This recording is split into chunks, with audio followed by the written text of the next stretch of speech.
Hello, church. It's my privilege today to share with you a few thoughts from God's Word. I'm a people person. I love people, love being around people, love to talk to people, meet people, and serve people. So this has really been a tough time for me personally. I miss being able to fully engage with family. Miss standing before people and just presenting a seminar or a workshop. I miss going to a Sunday service and interacting with all of you. And I miss going to a Thursday band practice, just playing my guitar and enjoying time with the rest of the band. It's been tough. One of the things as a people person is that I can also kind of gauge where people are at by just observing them. I went to the shops the other day and you know, when Zanel says we need something, I kind of like volunteer just to go out and see people. And I looked at people, I just observed them, and I saw people are not making eye contact, they're not greeting, they're kind of very unfriendly and just inside their own bubble at this time. A lot of fear, a lot of anxiety there. And it made me think of, how do people observe me? What do they see when they look at me? And I thought of Jesus saying in Matthew 5 in the Sermon on the Mount these words, Matthew 5:13, "You are the salt of the earth. But if salt has lost its taste, how shall its saltiness be restored? It is no longer good for anything except to be thrown out and trampled under people's feet."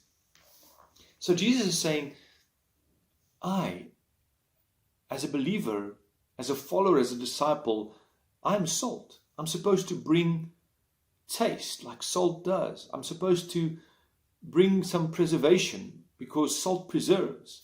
Salt works against the rot and so on. And you know, when we lived in the States for 9 months, we learned something about salt that we didn't know before.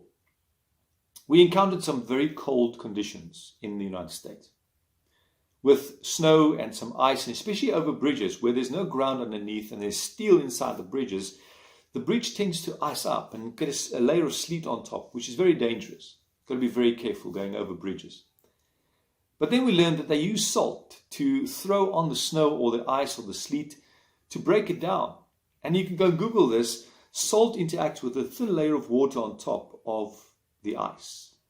And it lowers the freezing point, which makes the ice start to melt. And as ice melts, it releases more of the water, and the natural salt, the sodium inside the water, is released, and that causes like a cascading effect, and it breaks down all of the ice and snow. I was just thinking of our conditions lately. It's cold. Relationally, people are distant, detached from each other. And some of their hearts have really grown cold. And Jesus said, we're salt. We're supposed to be the salt. So I want to put this to you. If we're the salt and there's some icy cold conditions out there, why don't we just bring some warmth, share something with someone, just bring some taste to life. Start to break down the cold hearts. We have the ability to melt cold hearts so that God's word can penetrate, God's love can penetrate, and His love will eradicate the fear that people sit with these days. So may we be used wherever we go, by a phone call, by a WhatsApp, by a Zoom meeting or whatever. I know it's not great, but that's what we've got. Let's engage with people. Let's be salt. Let's not lose our saltiness in this critical time. May God use us, and may God bless you.